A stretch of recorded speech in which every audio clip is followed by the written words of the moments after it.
জুয়েল রানা মারা যাওয়ার পর আমি এটুকু মনে করি পশ্চিমবঙ্গে বিজেপিকে একটিও ভোট নয়।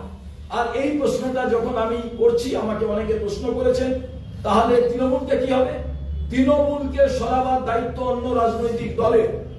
বিজেপি যেটা এতদিন বলছিল আমরা তৃণমূল যা যা খারাপ কাজ করছে আমরাই সরাতে পারি, আরে ভাই, যে খুনি তাকে সরাতে গিয়ে আরেকজন ডাকাত আর খুনিকে নিয়ে আসবো? কোনোদিন এটা হবে না।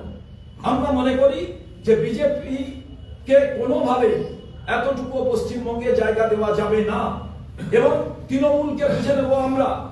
আমরা মনে করি তৃণমূল যে অন্যায় করছে তৃণমূলের পরিবর্তন করা প্রয়োজন। এই সরকারের, তৃণমূল সরকারের পরিবর্তন করা জরুরি, কিন্তু তার মানে এই নয় যে সেখানে বাংলার মানুষ ভাবছেন আর কেউ নেই, বিজেপিকে নিয়ে আসো। তাহলে তো প্রত্যেক দিন জুয়েল রানা ঘটবে, যে কোনো জায়গায় মানুষ খুন হবে, আর এরা যে কোনো মানুষকে খুন করে নির্বাচনে জেতার কৌশল তৈরি করবে। তাই বাংলার মানুষের কাছে এই প্রেস কনফারেন্সের মাধ্যমে আমাদের আবেদন যে তৃণমূলকে বুঝে নেওয়ার দায়িত্ব আমাদের, বাংলায় তৃণমূলকে পরিবর্তন করার দায়িত্ব আমাদের, বাংলার মানুষ সেটা জানে। কিন্তু তার পরিবর্তে হচ্ছে বিজেপিকে ভাবার কোনো জায়গা নেই। তার কারণ বিজেপি আসলে আমরা দেখি চোরকে তাড়াতে গিয়ে, ডাকাতকে তাড়াতে গিয়ে তার থেকে বড় চোর, বড় ডাকাতকে এবং খুনিকে আমরা আনতে চাই না। একটু আগে আলিমুদ্দিনে নৌশাদ সিদ্দিকী ঢুকেছেন, জাস্ট কিছুক্ষণ আগে, মানে আসন সমঝোতা নিয়ে কোনো আলোচনা হতে পারে বলে মনে হচ্ছে? ওই আবার সংবিধান যে কোনো মানুষকে যেখানে ইচ্ছে যাওয়ার অধিকার দিয়েছে এই রাজ্যে। আবার আপনাদের বলছি, প্রত্যেকদিন আমার কাছ থেকে শুনতে হয়তো বাজে লাগবে, 448টা আর্টিকেল আছে, তার মধ্যে একটা আর্টিকেল 19 EDG, কোনো পাসপোর্ট লাগে না, ভিসা লাগে না, ভারতবর্ষের এই রকম ফেডারেল স্ট্রাকচার, এই রকম ইউনিফর্ম ইউনিয়ন অফ ইন্ডিয়া আমরা তৈরি করেছিলাম কংগ্রেস।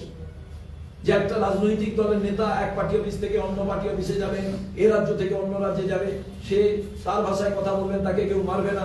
অন্য কোনো পার্টি অফিসে গেলে তা নিয়ে কেউ সন্দেহের চোখে দেখবে না, যেতেই পারেন, স্বাধীন তিনি, তার এই লিবার্টি আছে, তার এই অথরিটি আছে। হুমায়ুন কবির ঘোষণা করেছেন যে তিনি মিম আর আইএসএফ এর সঙ্গে জোট করে 182টা কেন্দ্রে প্রার্থী দেবেন এই 26শে নির্বাচনে। এই 26শে হুমায়ুন কবিরের এই নতুন পদক্ষেপ কতটা প্রভাব ফেলতে পারে বলে আপনার মনে হয়? দেখুন, যে কোনো রাজনৈতিক দল তার মতো চলবেন, তার মতো যাবেন, কি এসে যায়। কংগ্রেস বহুত্ববাদে বিশ্বাস করে, multi party, multi culture, multi language. মা অনেকগুলো তরকারি বলে দেন, তার মধ্যে মাকে আর একটা তরকারি, কোনো একটা তরকারি আপনি চান যে মা ওটা দাও, কেন চান? ওটা ভালো হয় বলে চান? কংগ্রেসকে কেন মানুষ চায়? কংগ্রেস নেই তো মানুষের কান্নায় রাস্তায় দাঁড়িয়ে প্রতিবাদ করার কেউ নেই। কংগ্রেস নেই, ম্যাথমেটার নাম বদলে দিয়েছে। গরিব মানুষদের জন্য সাদা কাগজে লেখা বিশ্বের ঐতিহাসিক সিদ্ধান্ত নিয়েছিল কমন মিনিমাম প্রোগ্রামের মাধ্যমে।